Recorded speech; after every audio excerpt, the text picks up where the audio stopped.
Harviestoun. Harviestoun.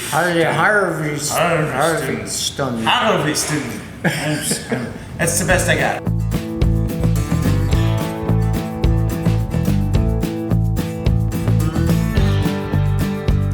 Coming to you somewhat live from the Beer to Whiskey Studios high atop Barley's Tap Room on Washington Street in glorious downtown Greenville, South Carolina. I'm Russ Heaps and welcome to this episode of Big John and Five. That's where I get my good buddy here. I know he looks like Father Christmas, but it's Big John Richards, and he picks a beer out of one of Barley's 72 taps, or 50 and 60 bottles and cans. We sniff it, we sip it, we kibitz about it. John tells us a little bit about the brewery. Sometimes he even throws in some beer history. And on top of all that, we get to drink some pretty good beer. It's a good day of shooting Beer to Whiskey episodes. Having said all of that, John, what are we doing? We have a fun diversion in front of us today from a brewery out of Scotland called Harviestoun. Harviestoun.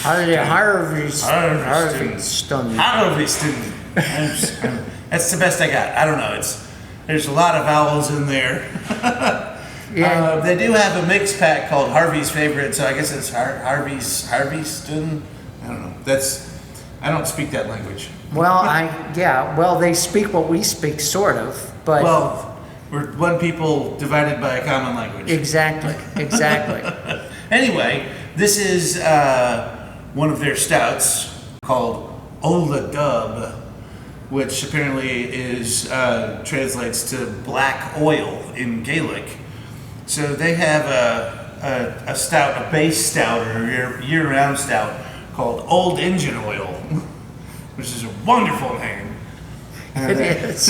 And they take their old engine oil and age it for at least 6 months in one of several different kinds of Highland Park whiskey. This is the 12-year whiskey barrels that they've aged the beer in for 6 months or more. And they said it's ready when the cellar master says it's ready, which is the way it works. Which is the way it should be. Right. So, but for at least 6 months, it's been in 12-year-old Scottish Highland Park whiskey barrels. So we've got a big 10.5% stout in front of us that's barrel-aged in Scotch barrels that I think is going to do some really, really fun things when we tip it up here. I'm excited about it. This is our 9th shoot of the day, in which we've done a bunch of beers and a couple of whiskeys. So I'm not sure how good my palate is going to be at this point. Not that it's great to begin with, but we will muddle through this because we do it for you. Legitimately, palate fatigue is a thing. It is. But we have we intentionally moved from the lightest beers to the heaviest beers.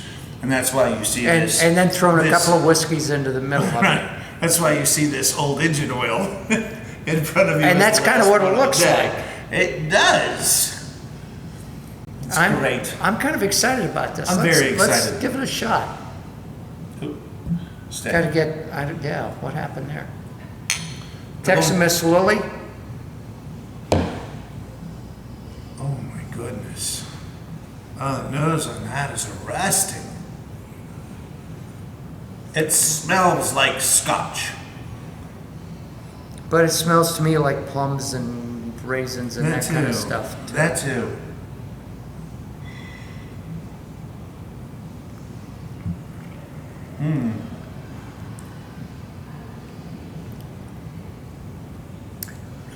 Oh, I'm going to tell you right now, this is as much of this as I could drink. Oh yeah. I would not, unless it's going to soften as it warms, which it will. But I would if I ordered this at a bar, it would take me an hour to finish that. I'm with you, exactly. That's a big, big beer. And you're right, that big plums, figs. Yeah, there's a whole big fruit thing up front. Right up front. And then you really get into the earth and the dirt. Some of that smoke comes in on the back. Get a little peaty, and you taste some of the scotch as it finishes down. Woo! That's an aggressive beer. That is. Normally, I'm a little more excited about a beer like this. Yeah. Oh, I'm still plenty excited about this, but I know that I'm going to need it to soften down as it warms up a little, because that's a big, big beer. But that's my deal. I don't know how many times I have to say it, but I like things that taste a lot. And so these big aggressive flavors just work for me. And don't be dismayed if you sit down in front of something like this and go, wow, that's just way over the top and I can't handle it. Don't let that bother you. It probably means you have a more sensitive palate. I'm actually a little handicapped in my job because I have my palate reacts to such strong flavors favorably because I don't get a lot of the subtle flavors. I swear, every time I sit down and taste beer with a woman, and girls you're much better suited to this task than we guys are. You're biologically able to detect more smells than we can, so you develop more flavors, which is why a lot of girls don't come into craft beer, especially to something like this, because it's too aggressive. And a lot of people have that, but don't take that and run with it, because you can experience the whole world of it in ways that I can't. And that's a beautiful thing. So again, when I say I like this better than I like Pilsner, which is probably not true, but if I were to say that, it doesn't mean that I'm right and you're wrong. It's just the way your palate works. So go ahead, get out, taste it, and understand what it is. And if it's too aggressive for you, that's okay. That is okay. I blame myself for this because when I heard about this beer being downstairs, I said, well, we've got to do this. This sounds like something we have to do. Now that I've had a couple of sips of it, I'm like, yeah, I could have gotten through today without actually doing this. Oh, I dig it. It's a tasty big beer. It is off the reservation. This is no longer in beer country almost.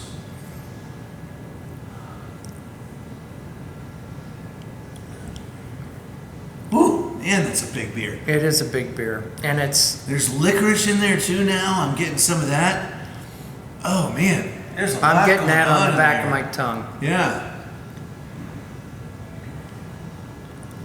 Woo! That's fun. See, to me, this is fun, but this is a challenge. This is not an easy beer. This is a challenge to sit here and take it. And then when you get to the end, you get to decide whether you liked it or didn't like it, but at least you took it and you got it. And that's part of why I do what I do, is for this kind of challenge. I'm going to let this sit as I break down the gear. Ooh. We don't have any roadies. I've got to do all this stuff myself. I help. So I put tripods away. Well, he does. I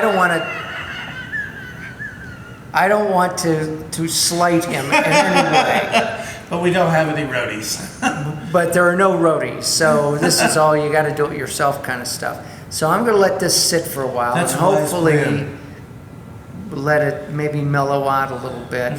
But I am not excited about this beer, and I came into this going, this is going to be the best beer of the day. This is going to be the best beer of the day, and I'm just not So for those of you knocked out about it. You're right. It needs warmth, and that is something you can do if you're doing it at home. Just do what I'm doing right here, and just warm the beer a little with your hands. You'd be surprised. 5 minutes of holding the beer like this, you'll add 10 degrees to it. So if you don't want your beer to get warm, don't hold your beer with your whole hand. Come back up to me at the bar with a glass that's 400 degrees Fahrenheit, and then talk to me about why your beer wasn't any good. But if you want your beer to warm up, hold it right here in your hands. You can do it with a tulip glass, or you're cupping it, you're holding it this way. You can do it with these glasses, and then turn it every once in a while so the beer sort of mixes itself and changes the temperature. But you can raise your temperature of your beer really quick on purpose or by mistake if you hold it the wrong way or the right way. Or anyway. Or sometimes anyway. Have we talked about the brewery? We talked about its name a bunch.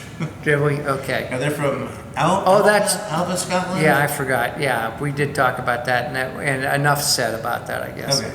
So, with all of that, John. Good. Let's go. Anything Let's else? let these people go. Yeah. Either definitely get this beer or don't ever get this beer. Or don't ever get this beer. But it's sort of my... I'm with it. I'm drinking it. So damn lucky. John's going to drink mine as well. See ya.